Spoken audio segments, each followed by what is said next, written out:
तो दोस्तों नमस्कार। हमारे ऑनलाइन प्लेटफॉर्म काव्या लर्नर्स पर आप सभी का स्वागत है। जैसा कि आप जान रहे हैं कि बहुत दिनों के बाद आज हम वीडियो बना रहे हैं। इसकी एक ख़ास वजह यह है कि हम भी थोड़ा व्यस्त थे और अपनी तैयारी में लगे हुए थे। जैसा कि आप जानते हैं कि 17 मार्च को प्रस्तावित है यूपी पीसीएस प्री की परीक्षा। तो उसी को लेकर के व्यस्तता है। इसी बीच हमने सोचा कि कुछ कंटेंट जो बहुत ही क्रीम कंटेंट हैं वो आपके लिए हम लेकर के आएँ, जिससे कि आप अच्छे ढंग से अपना रिवीजन कर सकें। और दूसरी और एक और ख़ास वजह थी कि इधर तैयारी तो चल ही रही थी और थोड़ा और व्यस्तता होने के कारण हम वीडियो नहीं बना सके। तो आगे अब आज के बाद से आपको डेली लगभग एक वीडियो यहाँ हमारे इस ऑनलाइन प्लेटफॉर्म पे मिलेगा आपको, जिसमें कि आपको यूपी पीसीएस से रिलेटेड बहुत ही महत्वपूर्ण कंटेंट देखने को मिलेंगे।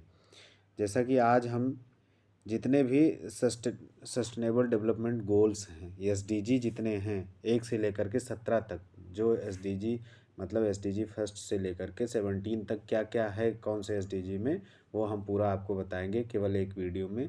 बहुत छोटा सा वीडियो है, ज़्यादा बड़ा नहीं है, पूरा अंत तक देखिएगा और यहाँ से एकदम कंफर्म है आपको 1 से 2 क्वेश्चन आपको यहाँ से मिलने वाले हैं।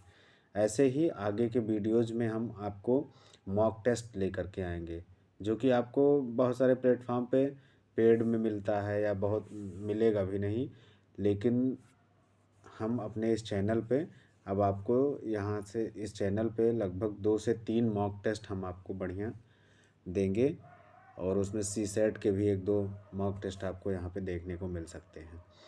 तो आप हमारे चैनल से लगातार जुड़े रहिए और यहाँ से अगर आप हमारे प्लेटफॉर्म पे जुड़े हैं तो यहाँ से आपको बहुत अच्छा कंटेंट मिलने वाला है, खास करके यूपी पीसीएस की दृष्टि से। तो आइए ज़्यादा समय न लेते हुए आज के वीडियो में हम चलते हैं अपने पहले पॉइंट की ओर। जैसा कि एसडीजी एनआईएफ प्रोग्रेस रिपोर्ट 2023 के प्रमुख बिंदु क्या क्या हैं।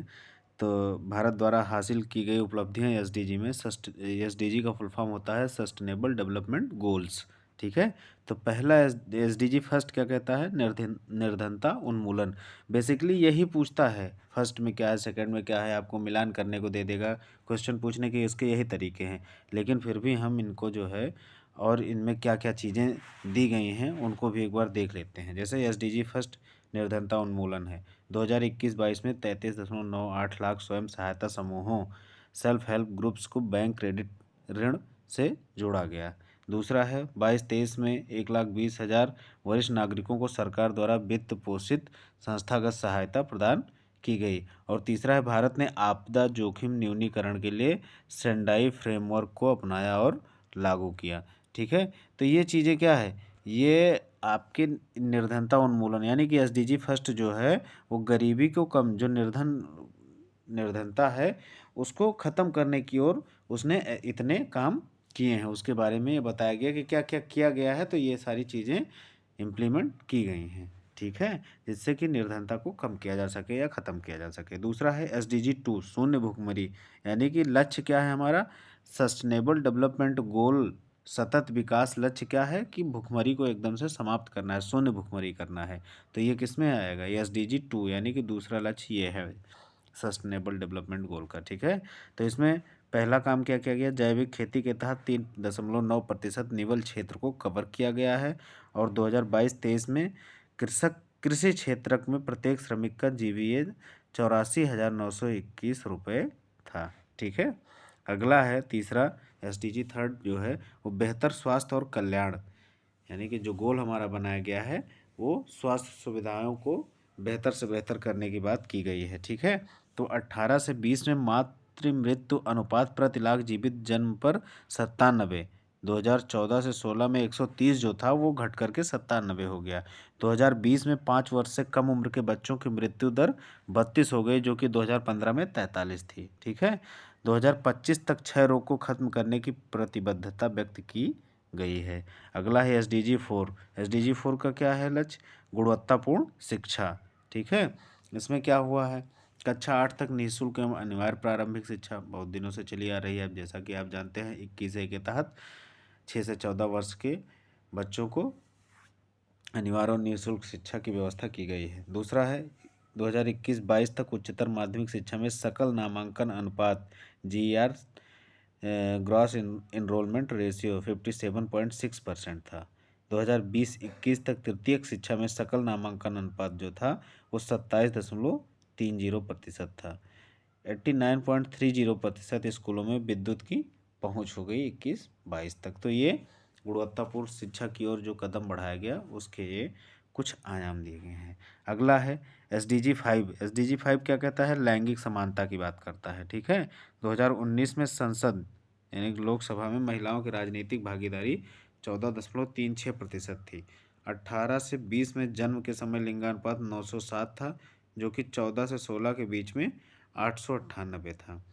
2021-22 में महिलाओं के नेतृत्व वाले 92.7% सेल्फ हेल्प ग्रुप्स को बैंकों से जोड़ा गया था। तो ये सब काम किए गए हैं लैंगिक समानता को लेकर के। अगला है SDG 6 स्वच्छ जल और स्वच्छता। 100% ग्रामीण परिवारों के पास शौचालय की सुविधा उपलब्ध है।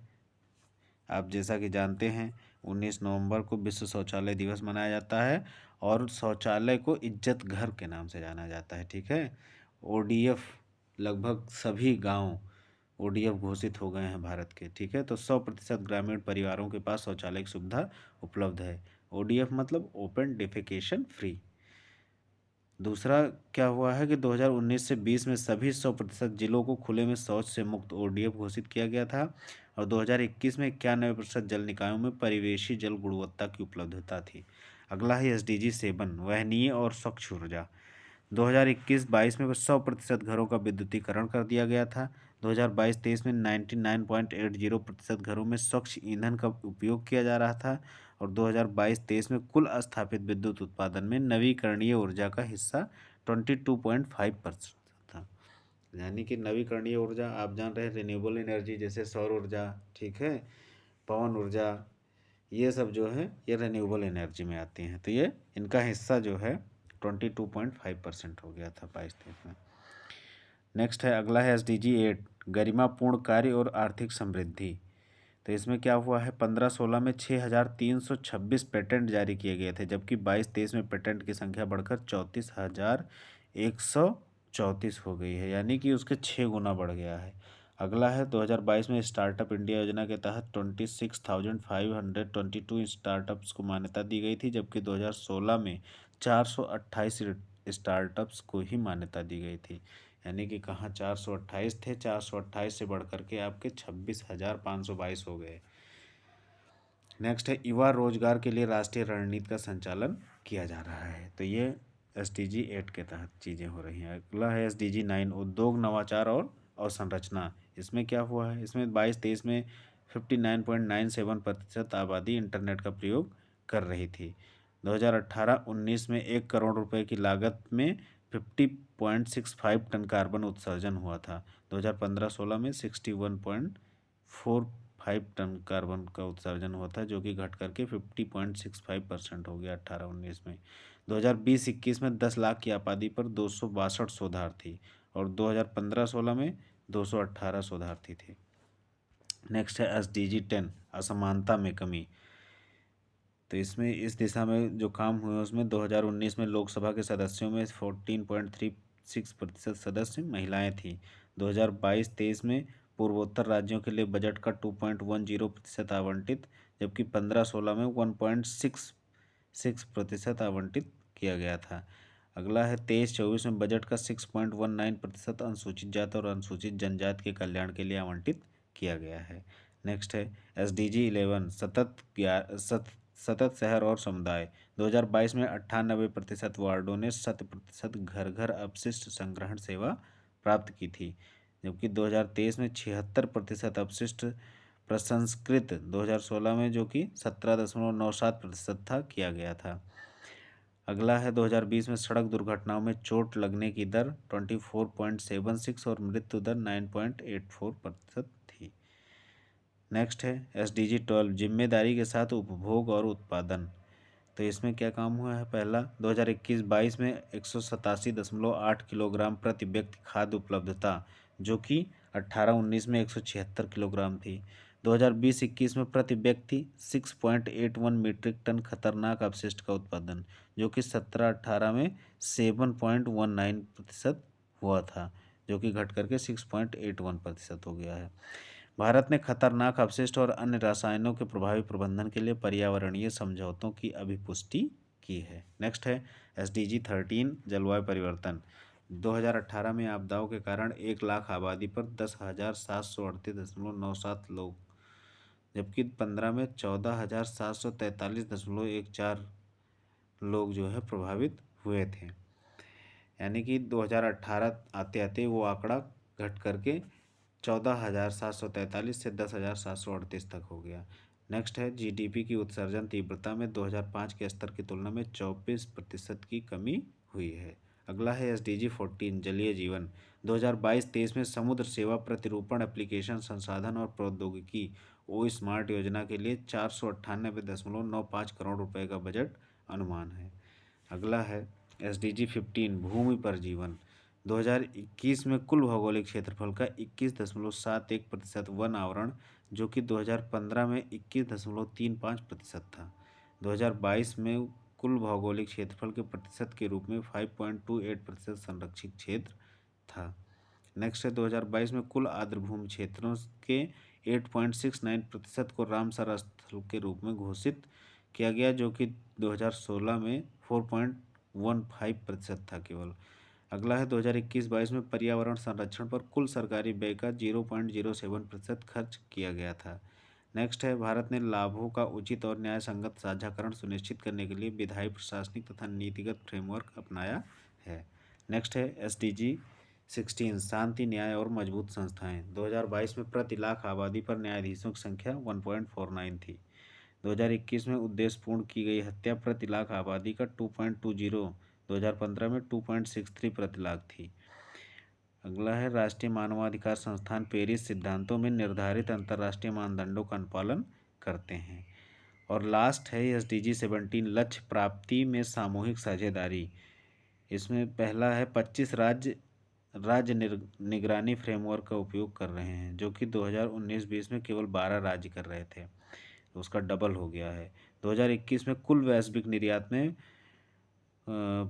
पण्य निर्यात का हिस्सा 1.77% था। 2021 में कुल वैश्विक निर्यात में वाणिज्यिक सेवा निर्यात की हिस्सेदारी 4.0% थी। और संयुक्त राष्ट्र आधिकारिक सांख्यिकी सिद्धांतों के पालन के लिए राष्ट्रीय सांख्यिकी कानून बनाया गया है। तो ये आपके टोटल सस्टेनेबल डेवलपमेंट गोल्स थे, जो कि 1 से लेकर के 17 तक आपको हमने विस्तार से बताया। इसको आप याद कर लेंगे तो यहाँ से आपको 1 से 2 क्वेश्चन एकदम कंफर्म है कि PCS में आपको देखने को मिल जाएगा। मिलते हैं और भी अच्छी जानकारी के साथ अगले वीडियो में। तब तक के लिए नमस्कार, जय।